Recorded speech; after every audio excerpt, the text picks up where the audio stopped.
Very warm welcome to all of you, dear students. Myself, Shweta, lecturer in ADFT from GRWPT, Shivamogga. So, in today's session of Apparel Production 15FT53T for 5th semester, the topic is the opportunities and threats of Indian apparel industry. So in the previous class or in the previous session, we have discussed about the introduction to apparel industry and the strength and weakness of apparel industry. So in this session, that is session 2, we are going to learn about the various opportunities, various opportunities given to the Indian textile industry, as well as the various threats which the Indian apparel industry has to face. So these two concepts of SWOT analysis will be discussed in today's class.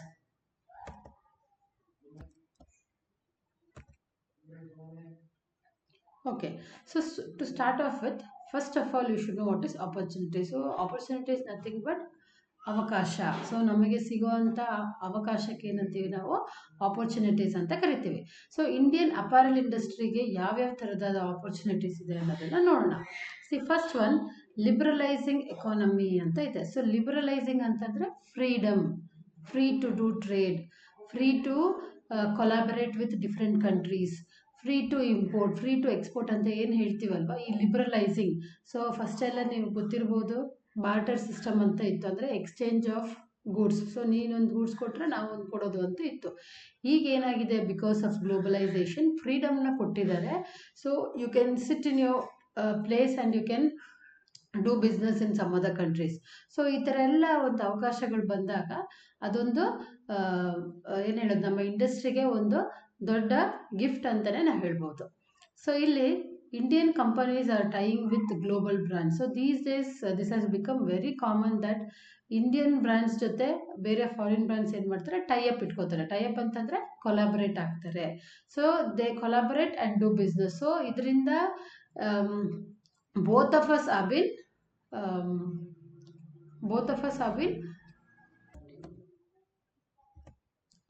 So ಈ ಒಂದು tying up ಅಥವಾ collaboration ಅಂತ ಏನು ಹೇಳ್ತೀವಲ್ವ, ಇದರಿಂದ ಇಬ್ಬರಿಗೂ ಲಾಭ ಇರುತ್ತೆ. Okay, so that is the first one. Second one, V have integration of information technology. So these days if you see, almost in all fields this information technology ಅಥವಾ IT ಅಂತ ಏನು ಕರಿತೀವಲ್ವ, so this place a important role ಅಂತ ಹೇಳ್ಬೋದು. So even in apparel manufacturing business, this information technology plays a vital role. So be it in the manufacturing unit or be it in the processing unit or ಒಂದು textile ಇಂಡಸ್ಟ್ರಿನ chain ಅಥವಾ supply chain management ಅಂತ ಏನು ಹೇಳ್ತೀವಲ್ವ, ಪ್ರತಿಯೊಂದರಲ್ಲೂ ಈ ಒಂದು information ಟೆಕ್ನಾಲಜಿನ integrate ಮಾಡಬೇಕು ಅನ್ನೋದಿರುತ್ತೆ. So we cannot succeed further without this information technology ಈಗಿರೋವಂಥ ಸಿನಾರಿಯೋದಲ್ಲಿ. ಹಂಗಾಗಿ this integration of information technology is one of the most important opportunity ನಮಗೆ ಸಿಕ್ಕಿರೋವಂಥದ್ದು ಅಂತ ಹೇಳ್ಬೋದು. ನೆಕ್ಸ್ಟ್ ನೋಡಿ, growing dual income. So these days ಏನಾಗಿದೆ, women is also working in a family. So women work ಮಾಡ್ತಿದ್ದಾರೆ ಅಂತಂದರೆ ಏನಾಗುತ್ತೆ, ಅವರಿಗೆ ಇನ್ಕಮ್ಮು ಜಾಸ್ತಿ ಆಗುತ್ತೆ. ಸೊ ಇನ್ಕಮ್ ಜಾಸ್ತಿ ಆದಾಗ ನಮ್ಮ ಪ್ರಾಡಕ್ಟ್ಸಿಗೆ ಡಿಮ್ಯಾಂಡ್ ಕೂಡ ಜಾಸ್ತಿ ಆಗುತ್ತೆ. ಸೊ ಡ್ಯುವಲ್ ಇನ್ಕಮ್ ಆಗ್ತಾ ಏನಾಗುತ್ತಿದೆ, ನಮ್ಮಲ್ಲಿ ನಮ್ಮ ಇಂಡಸ್ಟ್ರಿ ಇನ್ನಷ್ಟು ಬೆಳೀತಾ ಹೋಗ್ತಿದೆ ಅಂತ ಹೇಳ್ಬೋದು. So next we have fifth largest consumer ಅಂತಂದರೆ world's fifth largest consumer by 2025 in what, in consuming apparels. So ಒಬ್ಬರ ಹತ್ರ 50 ಪೇರ್ ಇರ್ಬೋದು, 50 ಸೆಟ್ಸ್ ಆಫ್ ಕ್ಲೋದಿಂಗ್ ಇರ್ಬೋದು. ಅಥವಾ ಇತ್ತೀಚೆಗೆ ಏನಾಗ್ತಿದೆ, ಪಾಪ್ಯುಲೇಷನ್ಗಿಂತನೂ ಅಂದರೆ ಹ್ಯೂಮನ್ ಪಾಪ್ಯುಲೇಷನ್ಗಿಂತನೂ ಈ ಪಾಪ್ಯುಲೇಷನ್ ಜಾಸ್ತಿ ಇದೆ ಅಂತ ಹೇಳ್ಬೋದು. ಅಂತಂದರೆ ಏನು, because of this increasing demand ಈ 2025 ಅಂದರೆ 2025 ನಮ್ಮ ಇಂಡಿಯಾ ಅಥವಾ our Indian apparel industry fifth ಪ್ಲೇಸಿಗೆ ಹೋಗುತ್ತೆ ಕನ್ಸ್ಯೂಮಿಂಗ್ ಅಪಾರಲ್ಸಲ್ಲಿ ಅಂತ ಹೇಳ್ತಾರೆ. ಸೊ ವಿಚ್ ಇಸ್ ಅಗೇನ್ ಏನು, ಇದರಿಂದ ಏನಾಗ್ತದೆ, ಇದು ನಮಗೊಂದು ಒಳ್ಳೆ ಅವಕಾಶ ಅಂತ ಹೇಳ್ಬೋದು. Next is high value items. See, we are giving items, we are producing goods or we are creating items, ಅದರಲ್ಲಿ ಏನು ಡೌಟ್ ಇಲ್ಲ. But we have to see to that we are giving high value added product. So ಯಾವ ಥರ ಇರಬೇಕು ಅಂದರೆ very good products ಅಥವಾ class products ಅಂತ ಏನು ಹೇಳ್ತೀವಲ್ವಾ, it should be in that level ಅಂತ ಹೇಳ್ತಾರೆ. Only then we will be recognised globally. ಅಥವಾ ಏನಾಗುತ್ತೆ, some brands just start up and it vanishes just like that because they do not have this concept of giving high value products. So they have to maintain even the cost as well as the value of the product, otherwise it becomes very difficult. Okay, so next, growing industry. As all of us know, apparel industry is growing day by day in terms of technology or in terms of research or in terms of production. So idenagtide, because of the growing demand, it has been growing in a rapid speed.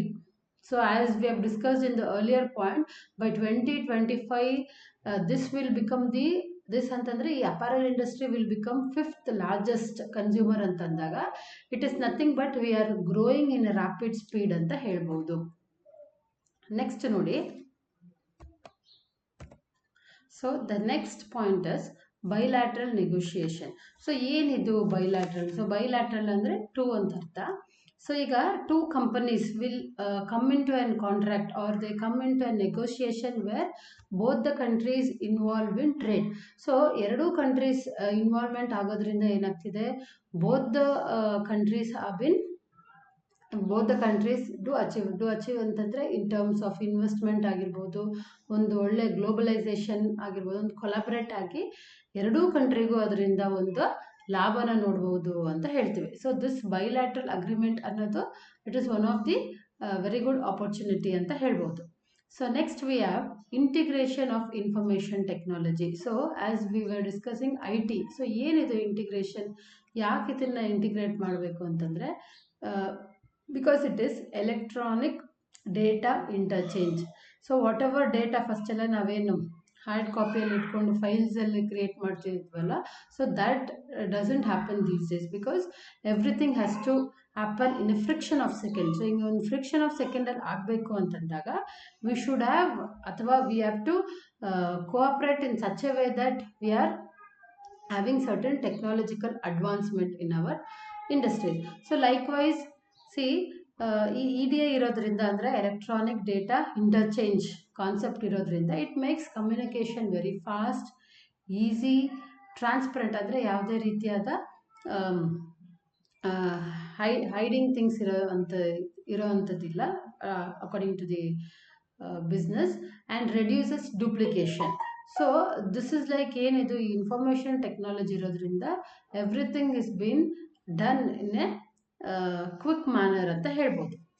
Next, opportunity in high value items ಅಂತ. So as I told you earlier, moving up the value chain by producing value added products. So whatever products we produce it should have certain value, ಅಂದರೆ its own value ಅದಕ್ಕಿರಬೇಕು. ಇಲ್ಲಾಂದರೆ whatever we create is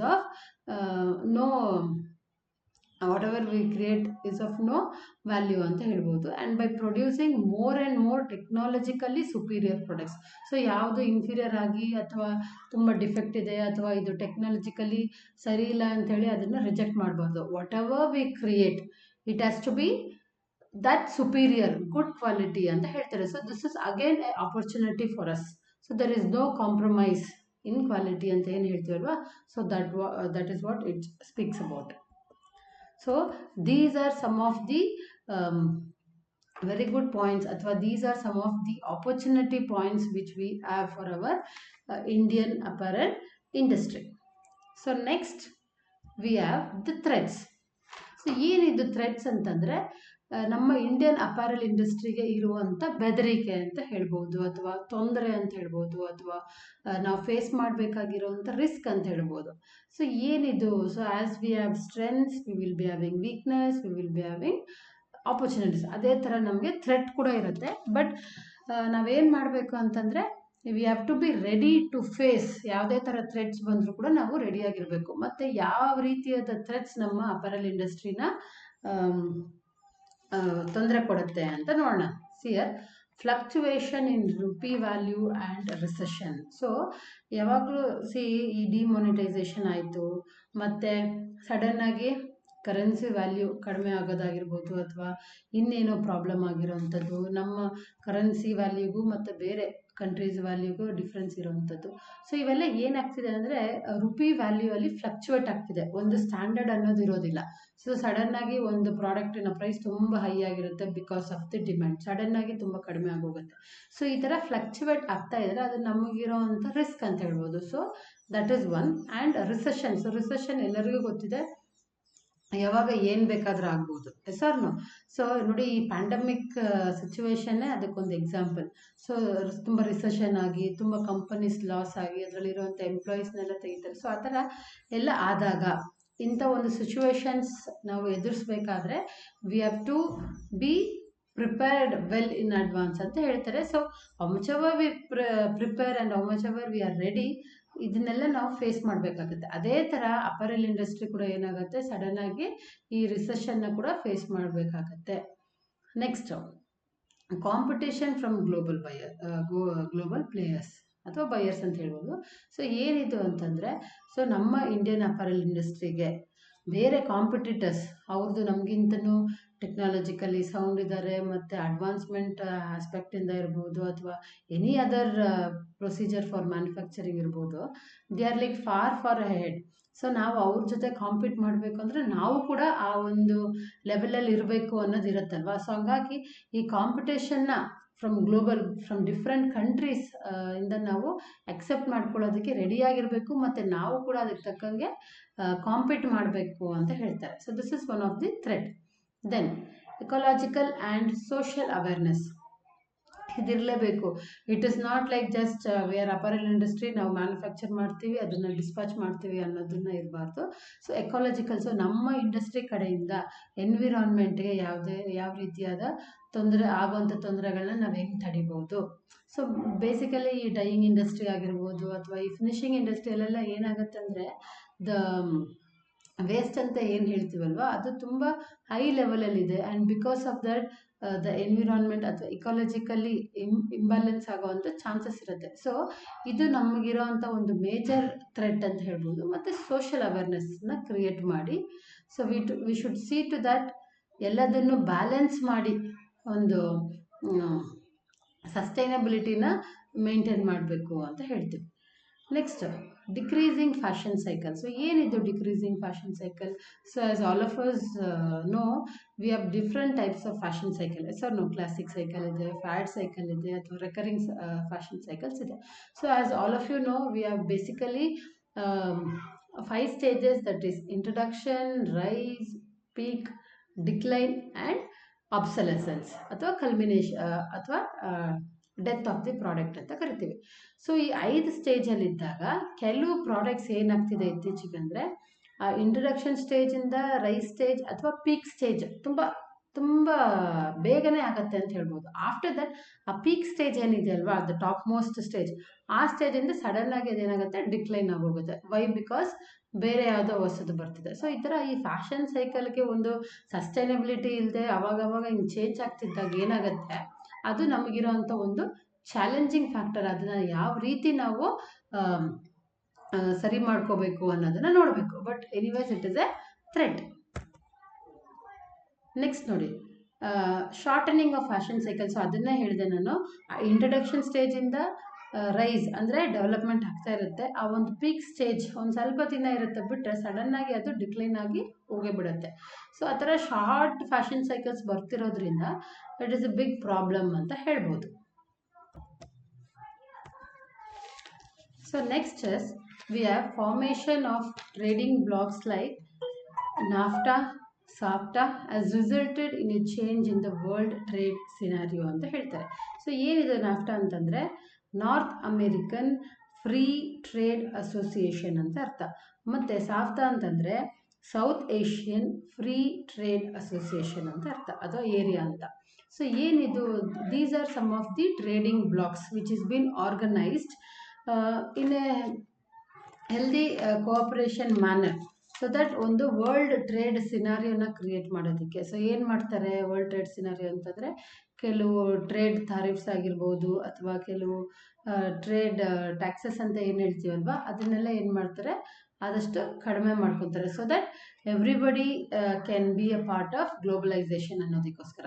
so ಈ ಥರ trading blocks, ಈ ಥರ ಒಂದು ತಾರಿಫ್ಸ್ನ ಕಡಿಮೆ ಮಾಡೋದು ಅಥವಾ ಟ್ರೇಡ್ ಟ್ಯಾಕ್ಸಸ್ನ ಕಡಿಮೆ ಮಾಡಿದಾಗ ಏನಾಗುತ್ತೆ, it somewhat affects the economical process of the country ಅಂತ ಹೇಳ್ಬೋದು. ಸೊ ಹಂಗಾಗಿ ಈ ಫಾರ್ಮೇಷನ್ ಅನ್ನೋದು ನಮಗೆ ಒಂದು ಮಟ್ಟದಲ್ಲಿ ಅದೇನಾಗುತ್ತೆ ಥ್ರೆಟ್ ಆಗುತ್ತೆ, because we have to cope up to that. So ಯಾವುದೇ ರೀತಿಯಾದ ಈ ತಾರಿಫ್ಸ್ ಟ್ರೇಡ್ ಫೀಸ್ಗಳಿಂದ ತೊಂದರೆ ಆಗಬಾರ್ದು ಅನ್ನೋ ಕಾರಣಕ್ಕೋಸ್ಕರ. So that is formation of trading blocks. Next we have bilateral agreements would result in significant disadvantage for Indian exports. So ಏನಿದು bilateral agreement ಅಂದರೆ agreement between two countries. So ಈ ಥರ ಫ್ರೀ ಟ್ರೇಡ್ ಮಾಡೋಣ ಅಥವಾ ತಾರಿಫ್ಸ್ನ ಕಡಿಮೆ ಮಾಡ್ಕೊಳ್ಳೋಣ, ಅಥವಾ ನೀವು ಇಂಥ ಪ್ರಾಡಕ್ಟ್ಸ್ನ ನಮಗೆ ಕಳಿಸಿದ್ರೆ ನಾವು ಇದನ್ನು ಕಳಿಸ್ತೀವಿ. ಸೊ ಆ ಥರ ಒಂದು ಅಗ್ರಿಮೆಂಟ್ ಆಗಿಬಿಟ್ರೆ ಏನಾಗುತ್ತೆ, ನಾವು ತುಂಬ ಓಪನ್ ಅಪ್ ಆಗೋದಕ್ಕಾಗೋದಿಲ್ಲ. So we have to be beyond that boundary level. So ಹಂಗಾಗಿ this is also one of the threat ಅಂತ ಹೇಳ್ಬೋದು. So next we have phasing out of quotas. So quotas ಅಂತಂದರೆ quotas is nothing but share, okay, ಅಥವಾ share limited ಕ್ವಾಂಟಿಟಿಯಲ್ಲಿ ಇರೋವಂಥದ್ದು. So phasing ಅಂತಂದರೆ ಶೇರ್ಸ್ನ divide ಮಾಡ್ತಾ ಹೋಗ್ತೀವಿ in different various businesses or in various business activities ಅಂತ ಹೇಳ್ಬೋದು. ಸೊ ಈ ಶೇರ್ಸ್ನ ನಾವು ಡಿವೈಡ್ ಮಾಡ್ತಾ ಹೋದಾಗ ಏನಾಗುತ್ತೆ, again it becomes a threat for our apparel industry. So that is what it makes industry to suffer ಅಂತ ಹೇಳ್ಬೋದು. ಆಮೇಲೆ Indian domestic market will suffer because of foreign brands. Yes or no? So ನಮ್ಮ domestic ಮಾರ್ಕೆಟಲ್ಲಿ ನಾವೇನು manufacture ಆಗುತ್ತಲ್ವ, ಅದು ಏನು ಹೇಳೋದು, ಆ ಒಂದು ಸಪ್ಲೈ ಚೈನಲ್ಲಿ ಹೋಗೋದೇ ಇಲ್ಲ, because of foreign brands. So these days consumers are so aware of various foreign brands. So ಆ ಥರ ಅವರಿಗೆ ವೇರಿಯಸ್ ಫಾರಿನ್ ಬ್ರ್ಯಾಂಡ್ಸ್ ಬಗ್ಗೆ ಒಂದು ಅವೇರ್ನೆಸ್ ಇದ್ದಾಗ ನಮ್ಮ ಇಂಡಿಯನ್ ಡೊಮೆಸ್ಟಿಕ್ ಮಾರ್ಕೆಟ್ಗೆ ಅದೊಂದು ಹೊಡೆತ ಬೀಳುತ್ತೆ ಅಂತ ಹೇಳ್ಬೋದು. So this is again a threat for the industry. Okay, so these are some of the important threats which is being faced by our Indian apparel industry. So next, moving on to the assessment part. So what we have learned, so in today's class we have learned what is introduction to apparel industry, the various opportunities for the apparel industry, as well as the various threats faced by the apparel industry. So adralli first question nodi, liberalizing economy in apparel industry is an opportunity na, threat, strength, weakness ಅಂತ ಕೇಳಿದ್ದಾರೆ. So ಲಿಬ್ರಲೈಸಿಂಗ್ ಅಂತಂದರೆ freedom ಅಂತ ಅರ್ಥ. So ಈ ಒಂದು ಬಿಸ್ನೆಸ್ಸಿಗೆ ಫ್ರೀಡಮ್ನ ಕೊಟ್ಟಾಗ automatically it becomes opportunity. So ಹಂಗಾಗಿ answer is A. Next, list any 2 threats of apparel industry ಅಂತ ಕೇಳಿದ್ದಾರೆ. ಯಾವುದಾದ್ರೂ 2 ಥ್ರೆಟ್ ಅಥವಾ ತೊಂದರೆ ಅಂತ ಹೇಳ್ಬೋದು. ಸೊ ಏನದು ಅಂತಂದರೆ, decrease in fashion cycle, existence of bilateral agreements in exports, just now we have discussed. ಇನ್ನು ಬೇರೆವೂ ಇರ್ಬೋದು. Yes or no? So whatever we have discussed. So this is for the assessment part of session 2. Thank you.